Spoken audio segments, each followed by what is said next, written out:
வணக்கம். தமிழ் ஃபுட் கார்னர்ல இன்னைக்கு ஒரு சாம்பார் ரெசிபி பார்க்க போறோம். இந்த சாம்பார்ல தக்காளியோ வெங்காயமோ சேர்க்கல.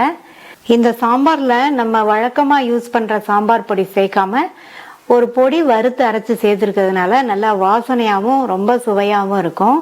இந்த சாம்பார் சாதம், இட்லி, தோசை இது எல்லாத்துக்குமே நல்லா இருக்கும். இப்போ எப்படி பண்றதுன்னு பார்க்கலாம். சாம்பாருக்கு பருப்பு வேக வச்சுக்கலாம். வாஷ் பண்ண 100 கிராம் துவரம் பருப்பை இந்த குக்கர்ல சேர்க்கிறேன். இது கூட 1.5 கப் அளவுக்கு தண்ணி, 1/2 டீஸ்பூன் சீரகம், 1/4 டீஸ்பூன் மஞ்சள் தூள் நல்லா மிக்ஸ் பண்ணி விட்டுட்டு மூடி போட்டுடலாம்.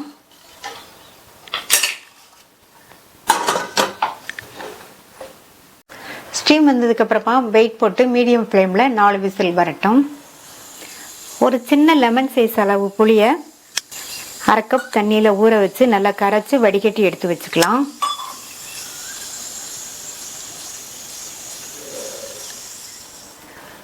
நாலு விசில் வந்து ஸ்டீம்லாம் போயிடுச்சு. பருப்பு நல்லா கரெக்டா வெந்திருக்கு. இதை கரண்டியை வச்சு லைட்டா மசிச்சு விட்டுட்டு, இந்த சாம்பாருக்கு சாம்பார் பொடி எதுவும் சேர்க்கல. நம்ம இதுக்கு ஒரு ஃப்ரெஷ்ஷான மசாலா வறுத்து அரைக்க போறோம். இந்த பருப்பை இறக்கி வச்சிடலாம்.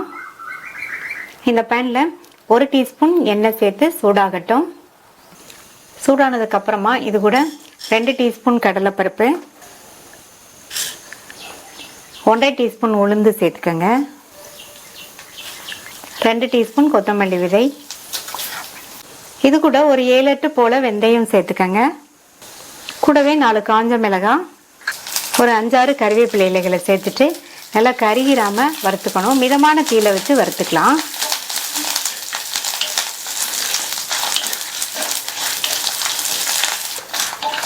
எல்லாமே நல்லா வறுபட்டு வாசனை வந்துருச்சு. இது கூட 3 டேபிள் ஸ்பூன் தேங்காய் துருவல் சேர்த்து, இந்த தேங்காய் துருவல்ல ஈரப்பதம் இருக்கும், அந்த ஈரப்பதம் போக நல்லா வறுத்துக்கங்க.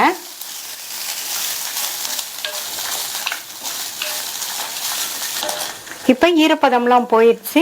இது ஆறுனதுக்கு அப்புறமா மிக்சி ஜார்ல சேர்த்துடலாம். ஆறுனதை மிக்சி ஜார்ல சேர்த்தாச்சு. இதுல கொஞ்சமா தண்ணி சேர்த்து நல்லா நைஸ் விழுதா அரைச்சுக்கலாம். அரைச்சாச்சு. இது இருக்கட்டும். இந்த பேன்ல 4 டீஸ்பூன் எண்ணெய் சேர்க்கிறேன். எண்ணெய் சூடாயிடுச்சு. அதுல 1 டீஸ்பூன் கடுகு, கடுகு பொரிஞ்சதும் கறிவேப்பிலை, 2 காஞ்ச மிளகாய்,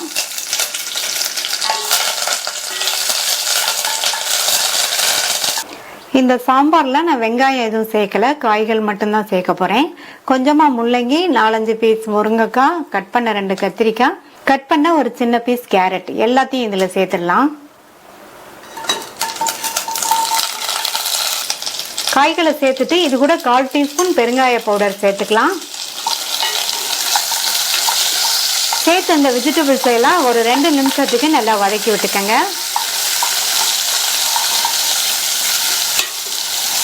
இப்ப காய்களை எண்ணெயில வதக்கி விட்டாச்சு. இது கூட 1 கப் போல தண்ணி சேர்த்துக்கிறேன்.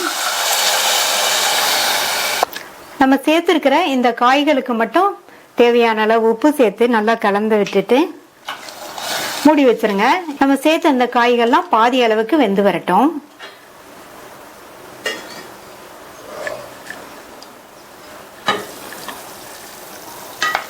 நம்ம சேர்த்த காய்கள்லாம் பாதி அளவுக்கு வெந்திருக்கு. அடுத்து இதுல வேக வச்ச பருப்பு, நம்ம வறுத்து அரைச்ச அந்த விழுது, மிக்ஸி ஜாரை கழுவி கொஞ்சம் தண்ணி சேர்க்கிறேன். காய் வேக வைக்கும் போது உப்பு சேர்த்தோம். இப்ப இந்த சாம்பாருக்கு தேவையான அளவு உப்பு சேர்த்துட்டு நல்லா கலந்து விட்டுருங்க. கலந்து விட்டாச்சு. இந்த கன்சிஸ்டன்சில இருக்கு. சாம்பார் கொதிச்சு வரும்போது இன்னுமே கொஞ்சம் திக்காகும். அதனால இப்பவே இன்னொரு 1/2 கப் மட்டும் தண்ணி சேர்த்துக்கிறேன். சாம்பார் நல்லா கொதிச்சுட்டு இருக்கு. மூடி எதுவும் போட வேண்டாம். ஓப்பன்லயே 4 நிமிஷத்துக்கு கொதிச்சுட்டு இருக்கட்டும். இப்ப 4 நிமிஷம் ஆச்சு. சாம்பார் நல்லா திக்காகி வந்திருக்கு. நம்ம சேர்த்த வெஜிடபிள்ஸும் வெந்துருச்சு. அடுத்து இதுல புளிக்கரைசல் சேர்த்துட்டு இதனுடைய பச்சை வாசனை போக 2-3 நிமிஷத்துக்கு கொதிக்க விடுங்க. இந்த ஸ்டேஜ்ல உப்பு போதுமா என்னன்னு செக் பண்ணி பாத்துக்கங்க. 3 நிமிஷமா கொதிச்சு புளிக்கரிசலோட பச்சை வாசனை எல்லாம் போயிடுச்சு. அடுத்து இதுல 1 டீஸ்பூன் அளவுக்கு பொடித்த வெல்லம் சேர்த்துக்கங்க.